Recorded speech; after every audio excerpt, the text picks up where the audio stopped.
est 7h40, Nico Saliagas, l'heure de retrouver Jean-Michel Apathy.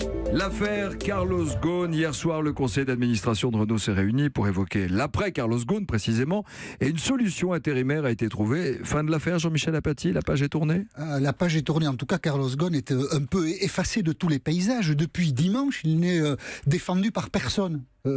Personne n'est venu au secours de Carlos Ghosn. S'il fait le compte de ses amis, c'est simple, il en a zéro. C'est quand même incroyable. C'est très rare de voir ça, surtout que c'était l'un des patrons les plus puissants de la planète avant le début de cette histoire. Alors Carlos Ghosn, ceux qui l'ont croisé le décrivent comme autoritaire, cassant, aimant l'argent trop. Ses salaires à l'alliance Renault-Nissan avaient effectivement quelque chose d'absolument épouvantable. Bon, très bien. Mais les défauts d'un individu en font-ils un coupable devant la justice? Non. Et puis coupable de quoi d'ailleurs? On sait encore très peu de choses. La presse japonaise livre des bribes. On verra si tout ça se vérifie. Par exemple, Carlos Ghosn aurait oublié de déclarer des produits financiers pour 40 millions d'euros au fisc japonais entre 2011 et 2015. C'est pas une paille, bien sûr. Il aurait détourné d'une certaine manière l'argent d'une filiale pour acheter des maisons ici et là. Bon, d'accord, c'est pas bien. Il aurait pris, alors là, c'est carrément du vol, 9 millions d'euros dans une enveloppe de 28 millions d'euros qui était destinée aux dirigeants de chez Nissan. Quand on regarde tout ça à plat, on se dit, voilà un homme intelligent qui n'est pas très, très sophistiqué pour la fraude. Il vole de l'argent, carrément. Ou alors il oublie de déclarer des dizaines de millions d'euros. Bien sûr qu'il va se faire attraper. Ça paraît presque comme du suicide.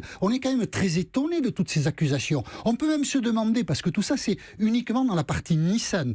Bruno Le Maire a dit hier que côté fiscal, partie française, il n'y avait rien. Donc côté Nissan, ça a l'air d'être un peu le désordre. Est-ce qu'il n'y a que Carlos Ghosn qui a eu ces attitudes? Est-ce que c'est une affaire Ghosn ou est-ce que c'est une affaire Nissan? Et puis, bien sûr, on ne peut pas exclure de tout ça l'arrière-plan industriel. L'alliance Renault-Nissan est une alliance déséquilibrée parce que Nissan fabrique à peu près 2 fois plus de voitures aujourd'hui que Renault et c'est pourtant Renault qui dirige. Nicolas Barré le disait tout à l'heure, le numéro 2 de Nissan a mené, et il est là avec nous, a mené dans le secret le plus absolu un audit pendant des mois, nous dit-on, et sans jamais avertir Renault qui est le premier actionnaire de Nissan. Il y a une volonté très agressive du numéro 2 de Nissan. Tout ça présage plutôt la fin de l'alliance, ce qui serait une très mauvaise nouvelle industrielle pour la France. Le gouvernement français, depuis dimanche, a complètement largué Carlos Ghosn.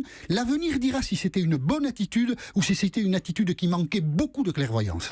Et puis Nicolas Barré, dans le journal de 8h, vous nous direz si oui ou non on pourrait penser qu'il y a eu un coup monté contre lui. D'ailleurs, ce qui est très révélateur, c'est que dans le communiqué publié hier soir par Renault, Renault demande ces informations, demande à avoir accès au dossier parce qu'ils n'ont aucune information. A tout à l'heure dans le journal de 8h, Nicolas Barré. Jean-Michel Apathy tous les jours à 7h40 et Audrey Caspomara recevra à 8h15 Gérald Darmanin, le ministre de l'Action et des Comptes Publics.